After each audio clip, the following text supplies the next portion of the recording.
दोस्तों, स्वागत है आप लोगों का हमारे YouTube channel Madan sir GS पर। अगर आपने मेरा चैनल सब्सक्राइब ना किया हो तो सब्सक्राइब जरूर कर लें।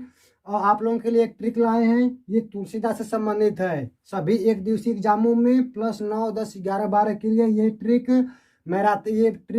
बहुत महत्वपूर्ण साबित हुई है। ये ट्रिक है तुलसीदास से गैर 32-23 का आहार नाल और धवल है। गैर 32-23 का आहार नाल और धवल है। ये ट्रिक आप लोग आसानी से याद हो जाएगा। गैर गैर ग अर्थात गोस्वामी तुलसीदास के बारे में आज हम लोग को पढ़ना है।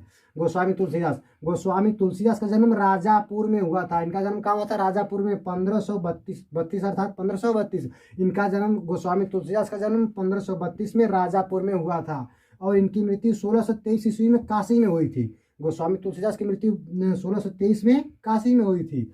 अब अर्थात आत्माराम तुलसीदास के पिताजी क्या नाम था? आत्माराम दुबे। तो अ से आत्माराम इनके पिताजी का नाम। ह से हुलसीबाई। तुलसीदास के माताजी का नाम क्या था? हुलसीबाई। और र से रत्नावली।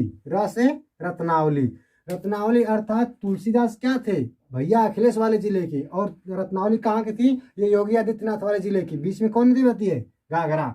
ये अब देखिए रत्नावली की थोड़ा सा कहानी सुनिए रत्नावली की। अब जब तुलसीदास पैदा हुए थे तो इनके साथ दांत थे, 11 दांत थे तुलसीदास को जो पैदा हुए थे। इनके माता पिता ने इनको छोड़ दिया, राक्षस की तुलना की थी इनके। और ये इनका रत्नावली से विवाह हुआ। रत्नावली अब ये अपने माता जी और पिताजी में लीन रहते थे।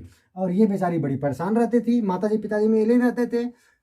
तब का जमाना रहा, अपने माई बाबू को सब गोड़ दबा छोड़ दे मेरा उनके। ये समय तो हम लोग कौन मिस कॉल मारे तो कोको कोला पहुंचा दे अगर दुआरे ले आके छत पर ले।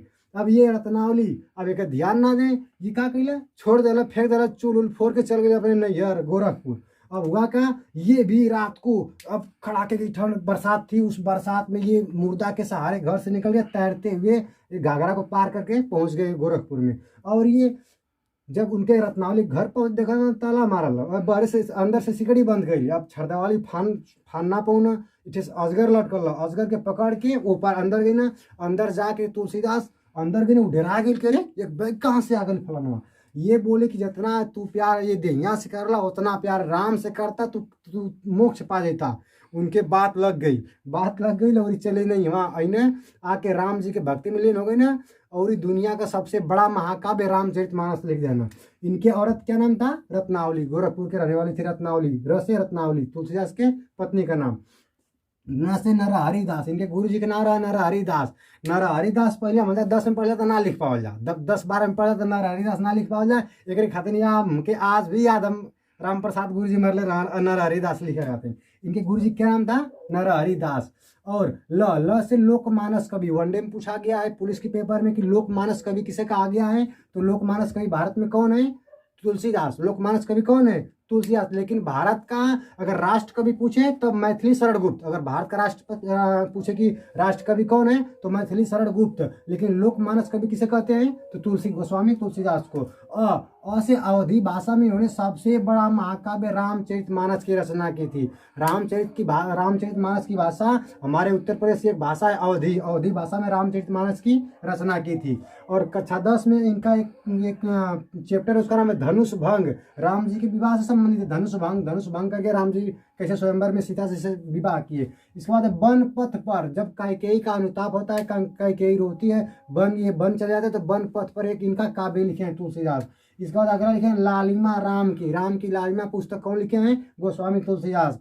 और एक और पुस्तक लिखे थे, ये कुछ लोग कल्पना करते, कुछ लोग कहते नहीं ये लिखे थे, ये अकबर के समकालीन तुलसीदास ने लिखा था। अकबर के समकालीन तुलसीदास ने लिखे थे। हरि सब में है सब हरि में नाही लिखे थे। हरि सब में है पर सब हरि नाही। हरि सब में है लेकिन सब हरि नहीं है। गैर 32-83 का आहार नाल धवल है। इस ट्रिक से गोस्वामी तुलसीदास की सारी रचनाएं जन्म मृत्यु, माता का नाम, पिता का नाम, गुरु का नाम, पत्नी का नाम, इसके अलावा और उनका कौन सा महाकाव्य है, कैसे कवि है भारत के वो, इसके बाद ये पैराग्राफ भी याद हो जाएगा। धन्यवाद।